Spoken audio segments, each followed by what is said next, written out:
Gloire à Dieu pour cette partie, qui est la dernière partie concernant l'avènement du Seigneur. Je voudrais dire avant de commencer que ce n'est pas bien sûr dans un esprit de polémique, de critique, ou que sais-je encore, il y a des gens, c'est vrai, qui ne passent leur vie qu'à chercher à voir les défauts, et je voudrais dire que ce n'est pas dans ce sens, bien sûr, que je fais ces vidéos, mais c'est pour faire rejaillir la vérité, et c'est donc dans aucun cas, ce n'est pour offenser personne, ni faire du tort à personne. Je ne prétends pas non plus tout connaître et tout savoir, bien sûr. La Bible dit que nous connaissons en partie, nous prophétisons en partie. Voilà, donc je voudrais commencer par ce que tous les versets de chapitre 24 qui, à mon avis, concernent l'Église et l'enlèvement de l'Église. Et nous allons commencer par le verset 5 jusqu'au 6, puis le verset 11, 12, 13, du 23 au 27,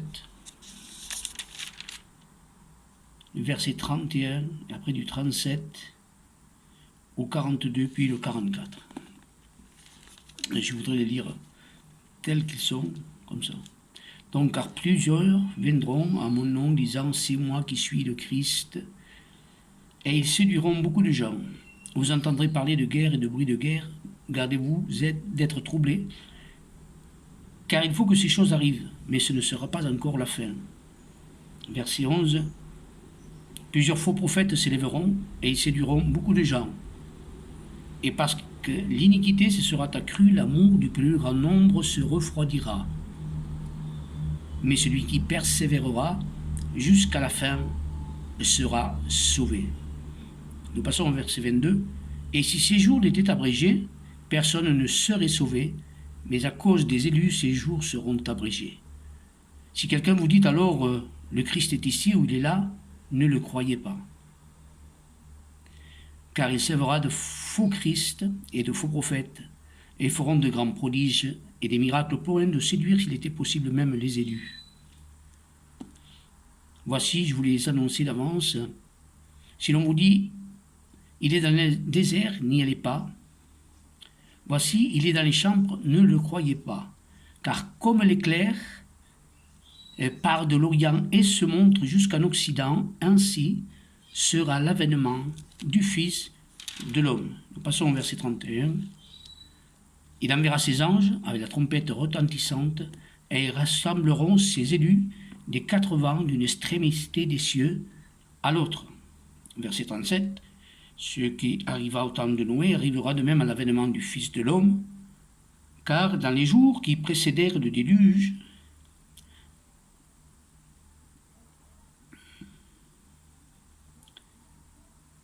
les hommes mangeaient, buvaient, se mariaient et mariaient leurs enfants jusqu'au jour où Noé entra dans l'arche. Et ils ne se doutèrent de rien jusqu'à ce que le déluge vint et les emporte à tous. Il en sera de même à l'avènement du Fils de l'homme. Alors 2 hommes qui seront dans un champ, l'un sera pris et l'autre laissé. 2 femmes moudront à la meule, l'une sera prise et l'autre laissée. Veillez donc, puisque vous ne savez pas quel jour votre Seigneur viendra. Verset 44, c'est pourquoi vous aussi tenez-vous prêts, car le Fils de l'homme viendra à l'heure où vous n'y pensez pas. Voilà. Ce sont les versets que je pense qui, dans ce chapitre de Matthieu 24, nous concernent l'Église, concernent notre temps. Maintenant, je vais lire les versets qui, à mon avis, concernent la grande tribulation et le retour du Seigneur. Donc nous commençons au verset 7 et 8. Une nation s'élèvera contre une nation et un royaume contre un royaume. Et il y aura en divers lieux des famines et des tremblements de terre. Tout cela ne sera que le commencement des douleurs. Verset 15. C'est pourquoi lorsque vous verrez l'abomination de la désolation dont a parlé le prophète Daniel établie en lieu saint, que celui qui lise fasse attention. Alors ceux qui seront en Judée fuient dans les montagnes, celui qui sera sur le toit ne descende pas pour prendre ce qui est dans la maison, et celui qui sera dans les champs ne retourne pas en arrière pour prendre son manteau. Malheur aux femmes qui seront enceintes et à celles qui allaiteront en ces jours-là. Priez pour que votre fuite n'arrive pas en hiver ni un jour de sabbat. Car alors la détresse sera si grande qu'il n'y a point eu de pareil depuis le commencement du monde jusqu'à présent, et il n'y en aura jamais. Verset 29. Aussitôt, après ces jours de détresse, le soleil s'obscurcira, la lune ne donnera plus sa lumière, les étoiles tomberont du ciel et les puissances des cieux seront ébranlées. Alors le signe du Fils de l'homme paraîtra dans le ciel et toutes les tribus de la terre se lamenteront.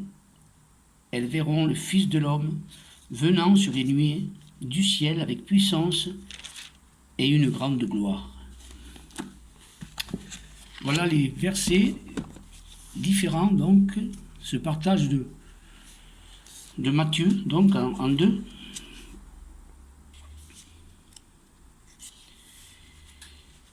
Et donc, je veux commencer par ce verset 7.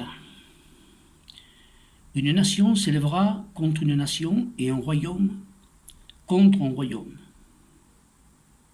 Il y aura en divers lieux des famines et des tremblements de terre, et tout cela ne sera que le commencement des douleurs. Il est bien spécifié que cela sera le commencement des douleurs. Une nation s'élève contre une nation, un royaume contre un royaume. Cela indique que cela sera une guerre mondiale. Et je pense que le Seigneur viendra nous chercher avant cet événement, aux alentours de ce temps-là. Ensuite, du verset 15 à 22, il est dit: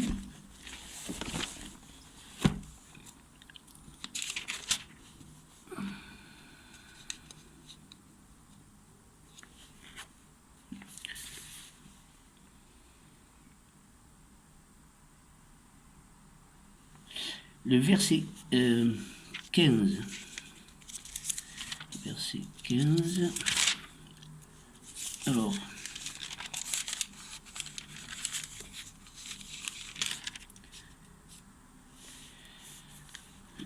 c'est pourquoi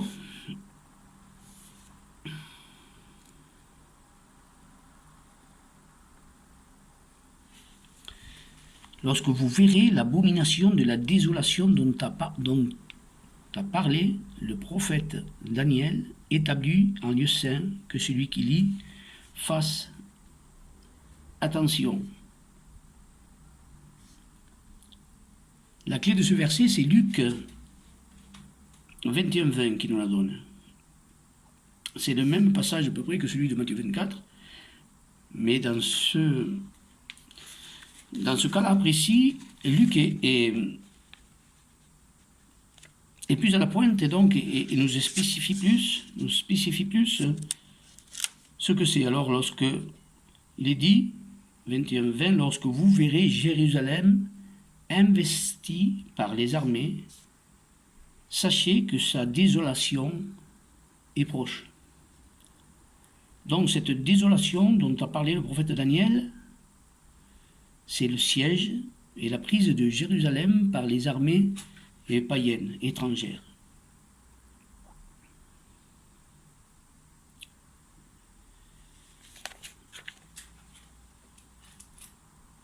Verset 21, il est dit: car alors la détresse sera si grande qu'il n'y a point eu de pareil depuis le commencement du monde jusqu'à présent, et qu'il n'y en aura jamais. Celle-ci est la deuxième partie de la grande tribulation. Les 3 ans et demi de la tribulation, où la tribulation sera le plus intense. 29 et 30 nous disent, si ces versets, « Aussitôt après ces jours de détresse, le soleil s'obscurcira, la lune ne donnera plus sa lumière, et les étoiles tomberont du ciel, et les puissances des cieux seront ébranlées. Alors le signe du Fils de l'homme paraîtra dans le ciel, et toutes les tribus de la terre se lamenteront, et elles verront le Fils de l'homme venant sur les nuées du ciel avec puissance et une grande gloire. »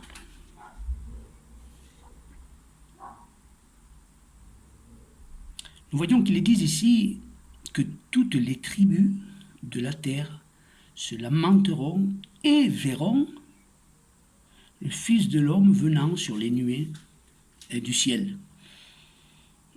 Et Apocalypse 1,7 ajoute, « Voici, il vient avec les nuées et tout œil le verra. » Tout œil le verra.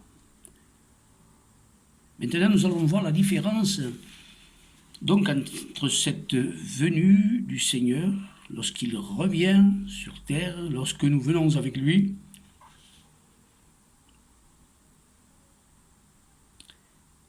et l'enlèvement de l'Église. Nous venons de voir qu'il est dit que tout œil le verra. Maintenant, si nous prenons Matthieu 24, 27, « Car comme l'éclair part de l'Orient et se montre en Occident, ainsi sera l'avènement du Fils de l'homme. » Si nous observons l'éclair, nous allons voir comment il paraît et disparaît d'une façon très rapide. Connaissez-vous la vitesse de l'éclair? Alors vous pouvez le chercher, elle est calculée, c'est 40 000 km à la seconde.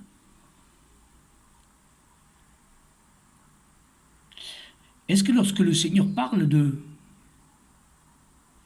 sa venue qui sera comme l'éclair, met-il l'emphase sur la rapidité? Oui, bien sûr. Et Paul nous le confirme dans 1 Corinthiens 15, 52. Il dit, en un instant, en un clin d'œil, à la dernière trompette, la trompette sonnera et les morts ressusciteront incorruptibles et nous serons changés. Il est utilisé ici le mot en un clin d'œil. Des savants ont fait le calcul de la rapidité du clin d'œil. Et cela est stupéfiant. Le clin d'œil, de même que l'éclair, se fait en 2 temps. Pour l'éclair, il paraît et disparaît. Pour le clignement de l'œil, la paupière se ferme et se réouvre. Donc les savants disent que la vitesse donc du clin d'œil est un 100 millième de seconde. Est-ce que vous vous rendez compte ce qu'est un 100 millième de seconde? C'est une seconde divisée par 100 000.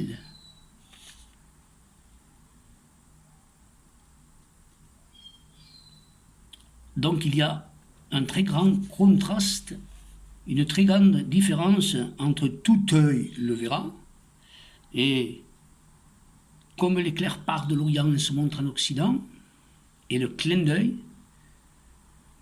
il y a bien une très grande différence donc entre ces 2 événements, le clin d'œil et l'éclair, avec tout œil le verra.